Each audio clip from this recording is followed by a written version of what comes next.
건조한 계절과 함께 찾아온 안구 건조증에 대해서 자세히 알아보도록 하겠습니다. 건강 365 오늘의 주치 안과 전문의 박지혜 과장님과 함께하겠습니다. 안녕하십니까? 안녕하세요. 네, 그동안 잘 지내셨나요? 잘 지냈습니다. 과장님, 1년 만에 오셨어요. 네, 맞습니다. 그동안 바쁘게 보내셨죠? 바쁘게 보내며 네. 육아도 열심히 하며 지냈습니다. 그렇군요. 오늘도 네. 좀 좋은 정보 부탁드리고요. 네. 오늘 저희가 안구 건조증에 대해서 알아볼 텐데 저도 한 번씩 이게 눈이 굉장히 건조하고 따가울 때가 있거든요. 이게 근데 병원까지 가야 하나? 심각한 증상인가? 좀 헷갈리더라고요. 네. 그래서 안구 건조증은 눈물의 생성이 부족하거나 아니면 증발이 너무 빨리 되어서 발생하는 눈물의 자극감, 이물감 또는 시린 이런 증상을 나타나는 것을 말씀드립니다. 자, 한마디로 정리를 하자면 눈물층의 항상성의 소실을 특징으로 하는 다인성 질환이라고 할 수 있습니다. 이제 굉장히 흔한 질환이죠. 네. 이제 흔한 질환이긴 하지만 이제 가볍게 여기시면 나중에 추후 안구 건조증에서 2차적인 이제 다른 추후의 문제들이 발생할 수 있기 때문에 이제 그냥 방치하면 조금 위험할 수 있습니다. 이제 안구 건조증은 눈 표면에 생기는 여러 요인에 의한 질환으로서 눈물층이 원래 정상적으로는 눈 표면에 잘 고루 분포를 해야 되는데 이게 잘 분포되지 않고 잘 깨지는 등의 문제로 인해서 이게 이제 눈물의 삼투압이 올라가게 되고 네. 삼투압이 올라가게 되면 안구 표면에 염증성 질환이 발생하게 됩니다. 그래서 이런 여러 가지 증상을 나타나게 되는 것이 안구 건조증이라고 할 수 있겠습니다. 그냥 안구 건조증이라 하면 저는 사실 뭐 눈이 뻑뻑하다, 네. 건조하다라고만 생각했는데 뭐 말씀하신 것처럼 염증 이야기하셨으니까 네. 일각에서는 이게 그냥 질환이 아니라 염증 질환이다 이런 의견들도 있더라고요. 네, 맞습니다. 그 예전에는 건조증 하면 단순히 뭐 눈 마른 증후군, 뭐 그렇게 간단하게 그냥 눈이 빠르게 마른다라고 생각을 했는데요. 이 눈물이 마르면서 어떤 증상이 생기는 것이 이제 개념을 점점 알수록 어려워지고 있어요. 초반에 이제 안구 건조증 개념에서 이제는 눈꺼풀, 이제 눈물샘, 눈 표면의 복합적인 문제로 이제 여기 눈물 기능의 단위라는 게 등장하게 되는데 최근에는 이 안구 건조증 자체가 일종의 염증성 질환이다라고 이제 알게 되고 있습니다. 이런 눈들을 검사를 해보니 우리가 아는 보통 염증과는 달리 세포 수준에서 아주 미세한 염증들이 안구 건조증을 발생시키고 이런 악화에 영향을 준다고 해서 최근에는 안구 건조증을 일종의 염증성 질환이라고 설명하기도 합니다. 또 하나는 건조증 증상이 이 또 감수성의 문제라고도 생각이 되고 있습니다. 감수성이요? 네, 그래서 조금 더 예민하신 분들은 더 이제 불편을 많이 느낀다라고 이제 우리가 알고 있습니다. 근데 신경 감수성의 문제는 통증 감각의 문제라서 똑같은 건조증을 느끼고 있더라도 사람마다 어떤 예민도나 이제 뭐 감각의 문제로 인해서 이게 불편을 느낄 수도 있고 뭐 불편 없이 일상생활을 그냥 이제 보낼 수도 있는 그런 문제라고 생각할 수 있습니다. 근데 왜 특히 요즘 같은 환절기나 또 막 날이 건조하면 안구 건조를 호소하는 분들이 더 많으실 것 같은데 아까 김선희 아나운서도 눈이 좀 건조하다 하셨고 철원 씨도 평소에 눈이 좀 건조하다고. 저는 감수성이 예민해가지고 멜로 드라마 보면 그렇게 눈물이 나요. 이게 안구 건조증인지 뭔지. 네. 근데 생각해보면 눈이 좀 뻑뻑해지고 침침해지면 네. 저는 왜 앞이 살짝 뽀얀 느낌이거든요. 그래서 막 눈을 비비게 되는데 내가 뭔가 좀 보는데 불편하나? 시각에 뭔가 좀 문제를 유발할 수 있는 이런 생각을 해봤거든요. 어떻습니까? 맞습니다. 그 광학기계 뭐 카메라 같은 것도 어느 한 부분이 고장이 나면 이제 흐리게 찍히듯이 우리 눈도 마찬가지로 카메라라고 볼 수 있습니다. 우리가 이제 운전을 할 때 비가 많이 올 날 보시면 이제 창문이 비가 고르게 묻혀 있으면 깨끗하게 보이지만 듬성듬성 묻혀 있으면 시야가 흐리게 보이고 깨끗하게 보이지 않는 것과 마찬가지로 우리 눈도 건조해서 이제 증발되는 부분들이 부분적으로 있다면 깨끗하게 보이지 않는 게 이제 당연합니다. 그래서 시력이 떨어지거나 눈부시다거나 빛이 번져 보이거나 책을 처음에 읽을 땐 깨끗하지만 이제 시간이 지날수록 좀 흐르게 보인다라는 증상들이 모두 안구 건조증에 해당됩니다. 네. 근데 주변에 안구 건조증 때문에 그 병원 다니는 지인들 얘기를 들어보면 아침에 일어났을 때 눈이 특히나 건조하고요. 그리고 또 오. 오후 늦게 됐을 때 눈이 좀 뻑뻑하다 이런 얘기를 하더라고요. 이게 뭐 이유가 있는지가 궁금합니다. 이유가 있기는 합니다.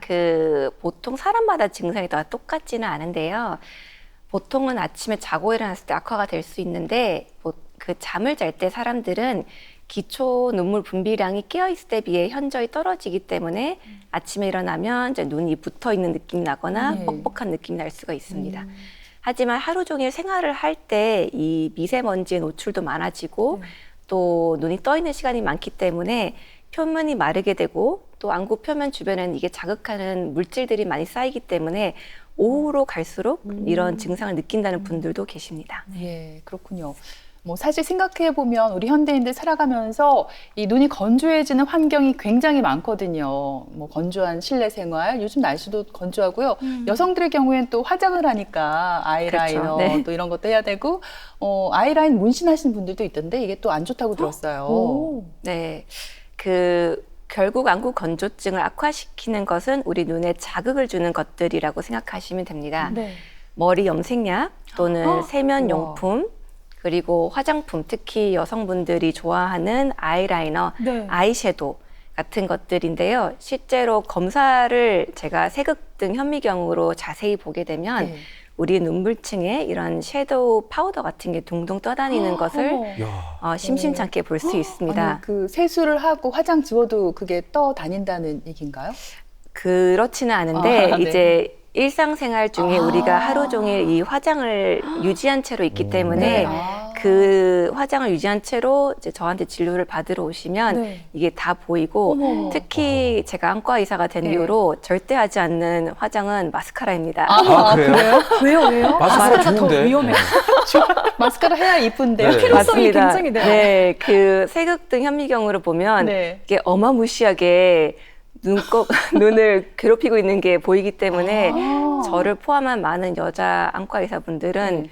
의사가 된 이후로 마스카라를 포기하시는 분들이 많습니다. 참아 못하시는 참아 못하는 겁니다. 네. 그래서 안 그래도 건조증이 있는 분들이 네. 이제 눈 화장을 하시거나 이런 자극 요인들에 노출되면 더 증상이 심해질 수밖에 없고 또 아이라인 문신 위치가 특히 우리 말봄샘이라고 하는 우리 몸에 되게 중요한 기관이 있는데 그게 위치한 기관에 우리가 문신을 하게 됩니다. 네. 그래서 젊었을 때는 기름샘이 이제 이 기능이 왕성해서 잘 모르지만 나이가 들수록 이 기능이 떨어지게 되면 증상이 점점 악화되는 걸 느낄 수가 있습니다. 환경적인 요인이라든지 이런 것도 우리 눈에 안 좋을 것 같아요. 네, 맞습니다. 또 환경적인 요인으로는 증발을 많이 시키는 환경인 에어컨, 선풍기, 히터, 헤어드라이기 등이 있고 우울증에 쓰이는 신경안정제나 혈압약, 항히스타민제, 그리고 콧물약은 입도 마르게 하지만 눈도 마르게 하기 때문에 주의를 해야 되고 이외에 콘택트 렌즈 착용, 수면 부족 등이 증상을 악화시킬 수 있습니다.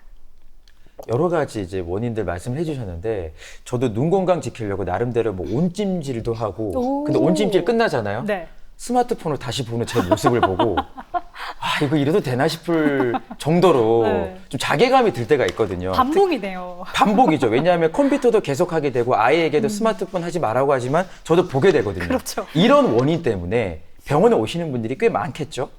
네, 많이 오십니다.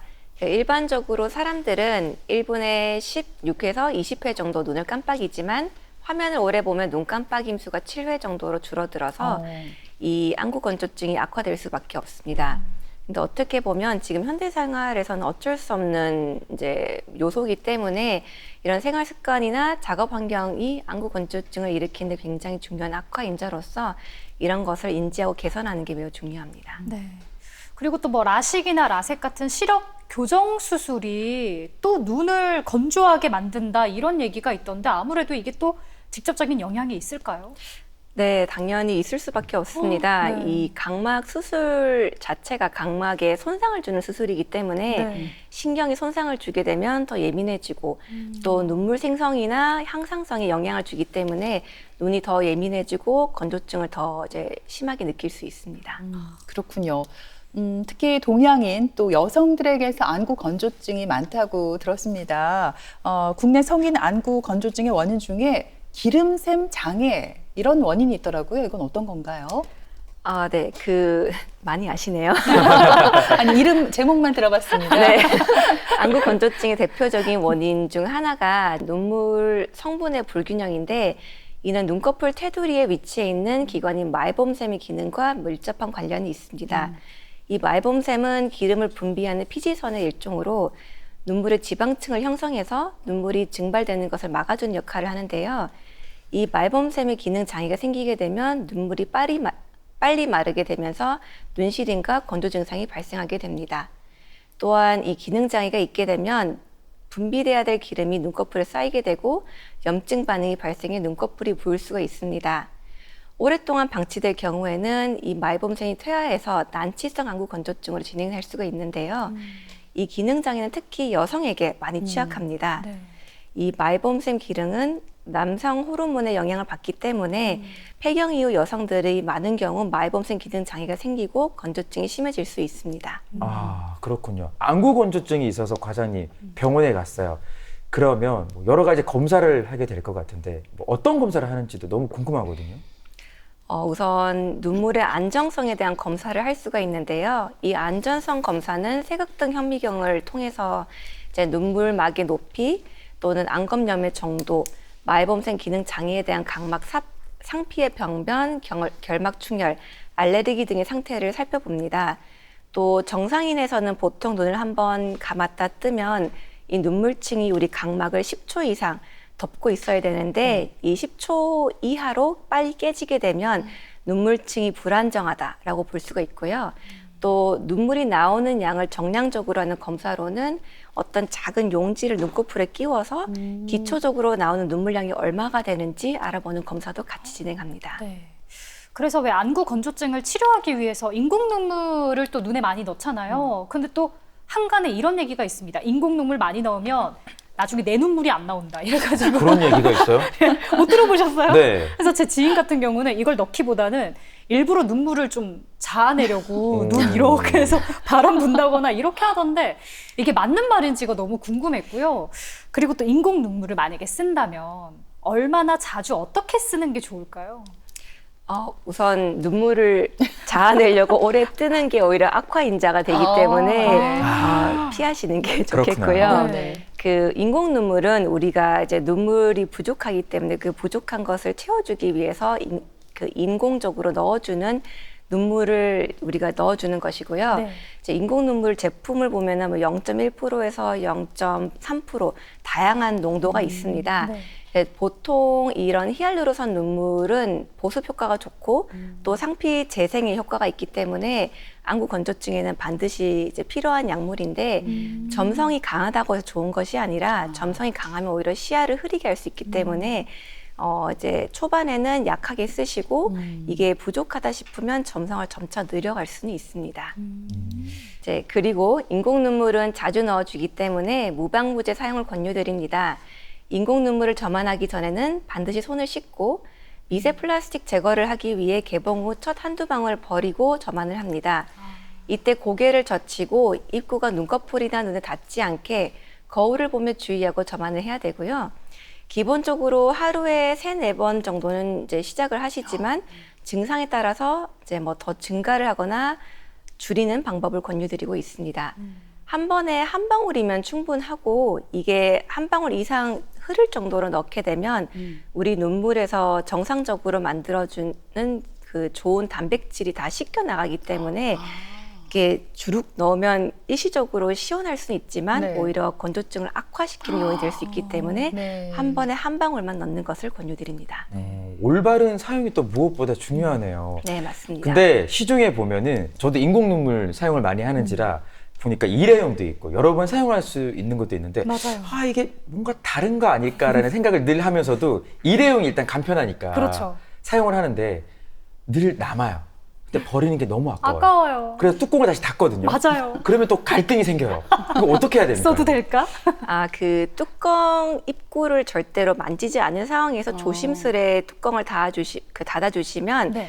24시간까지는 재사용이 가능합니다. 아, 그래요? 그런데 이제 24시간이 지나면 반드시 버려주셔야 되고 일회용이 아닌 병에 들어있는 인공 눈물은 이제 사용은 좋지만 이제 안에 방부제인 벤잘코니움이라는 게 들어있기 때문에 이 벤잘코니움은 각막의 물질을 흡수시켜주는 데는 도움이 되지만 오히려 오래 사용하게 되면 각막 상피에 독성을 일으키기 때문에 오래 사용하실 경우라면 일회용 사용을 권유드립니다. 그렇군요.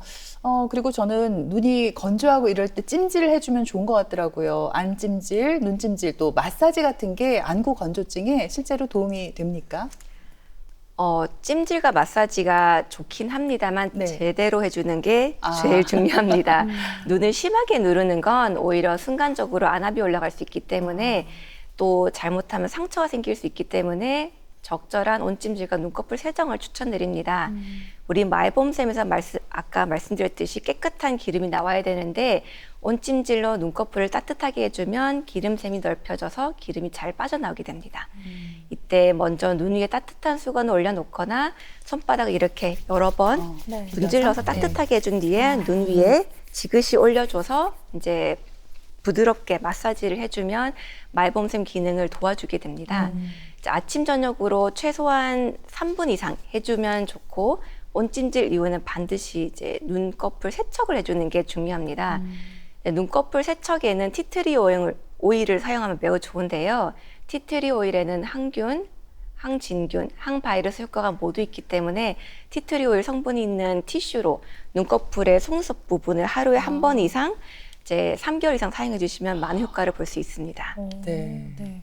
그리고 앞에서 안구 건조증이 염증 질환이다라고도 얘기를 해주셨는데 그럼 만약 필요하다면 항염증제 같은 약물로도 치료를 하나요? 네, 표면 염증이 많이 심하신 분들은 항염증 치료를 같이 진행을 하게 됩니다. 대표적인 안약이 사이클로스포린이라는 안약인데 일종의 면역 억제제입니다.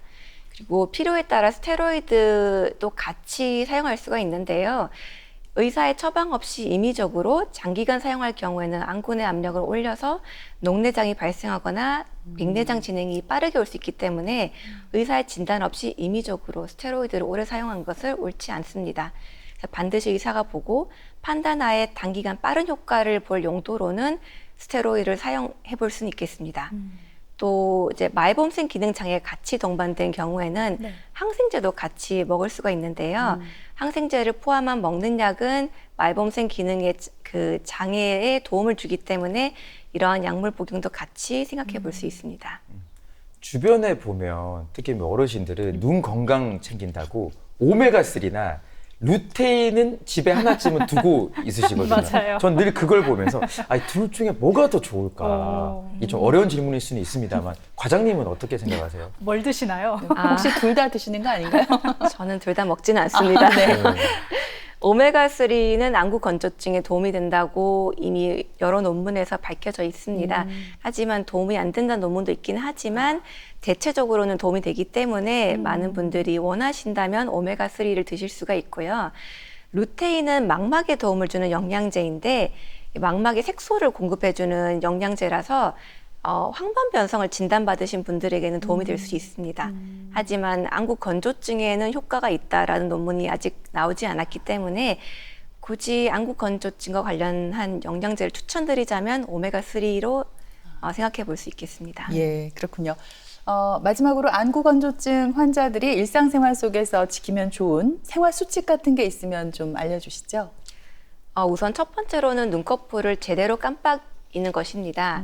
눈을 제대로 깜빡인다는 것은 눈꺼풀을 온전히 감았다가 떴을 때 눈물이 한번 순환하는 것인데요. 특히 독서나 전자기기를 사용한 중에는 무의식적으로 눈 깜빡임 횟수가 줄어들기 때문에 중간중간에 휴식 시간을 가져주시고 눈을 인위적으로 깜빡여 주거나 쉬게 해주는 게 중요합니다.